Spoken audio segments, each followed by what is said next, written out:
Je voudrais vous parler du film d'Audiard, Emilia Pérez, que j'avais vu à Cannes en mai dernier et qui vient d'avoir aujourd'hui un Oscar bien mérité, à la fois pour le film, la musique superbe, les actrices, etc. Il traite en apparence du changement d'identité, notamment sexuelle. Mais on s'aperçoit très vite que le vrai problème n'est pas tant ce changement d'identité, mais le secret dont on veut l'envelopper.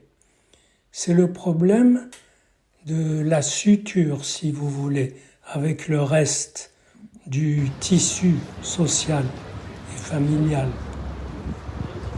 Comment dire la chose à ses proches ou pourquoi la passer sous silence? Le nerf dramatique du film, c'est l'insertion de ce changement dans le contexte.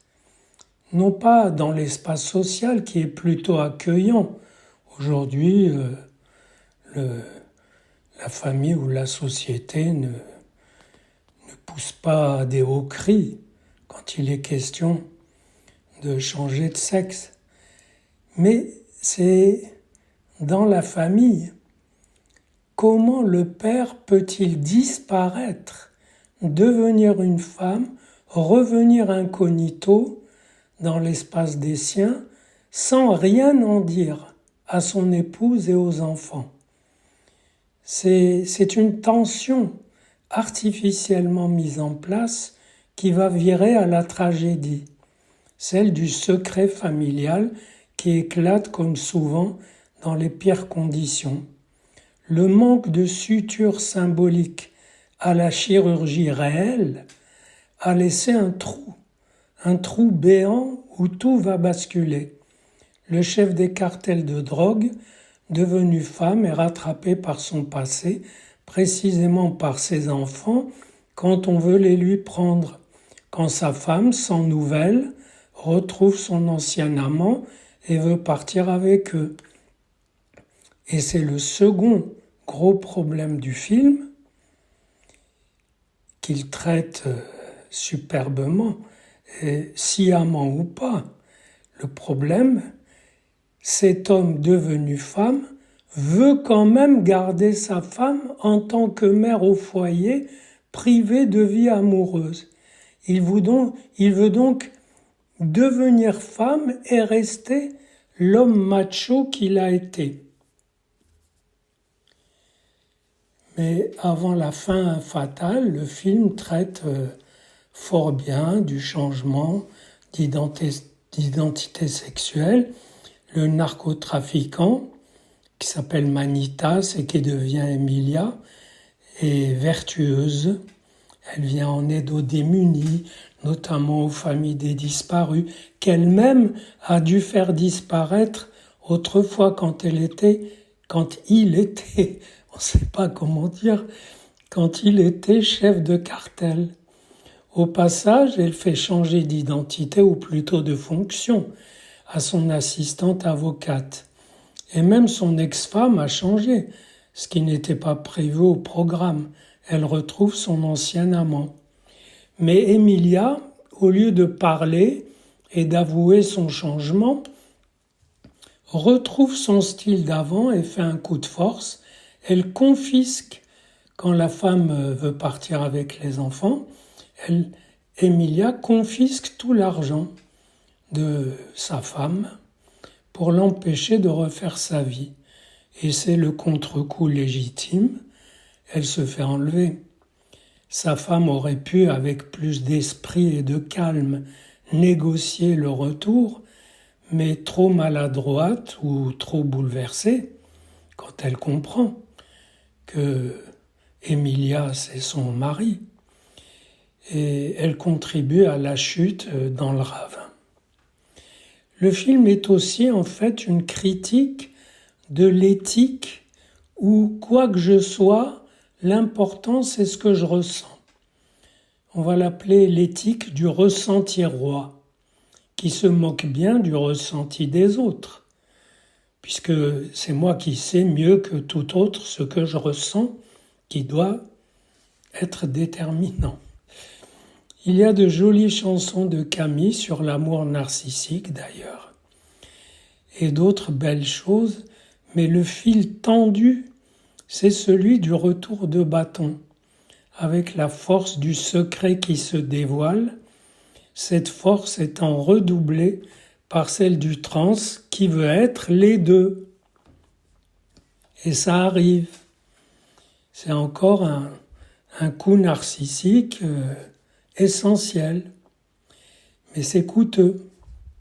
En tout cas, sciemment ou pas, le film attaque l'aspect narcissique du changement d'identité. Après tout, changer d'identité, le film le montre assez, c'est comme naître une deuxième fois. Cela ne peut pas se faire dans le secret total. On ne naît pas que pour soi et par soi, avec comme seul autre averti la sage-femme, en l'occurrence l'avocate auxiliaire. On naît pour le monde et le monde doit le savoir. Cette folle obstination à garder le secret rejoue dans la nouvelle vie, celle d'Emilia, la même toute-puissance qu'elle avait en tant que Manitas. Et cette toute-puissance craque au moment où elle est mutilée, castrée de ses deux doigts pour qu'elle lâche le fric de sa femme qu'elle avait confisqué. Le symptôme sous-jacent, que travaille très bien le film, c'est le sens de ce secret qui est au cœur de cette histoire.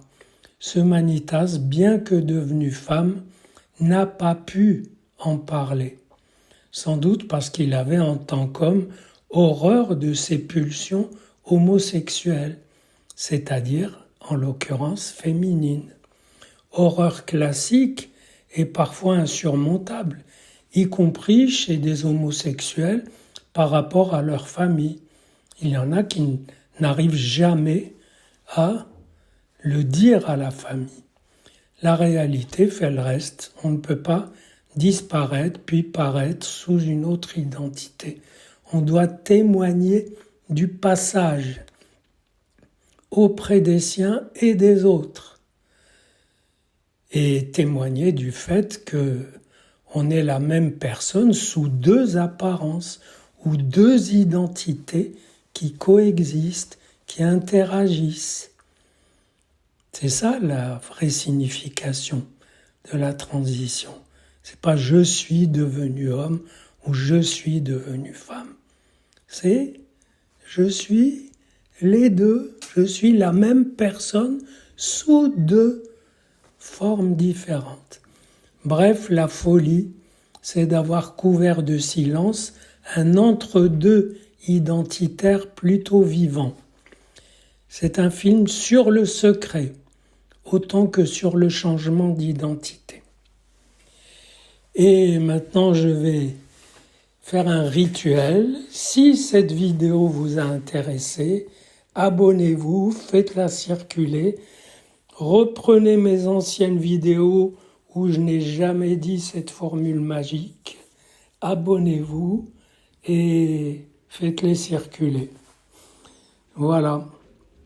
Cette réflexion est extraite de mon nouveau livre sur le cinéma, non pas celui qui est paru, qui s'appelle « Cinéma ou réalité ?»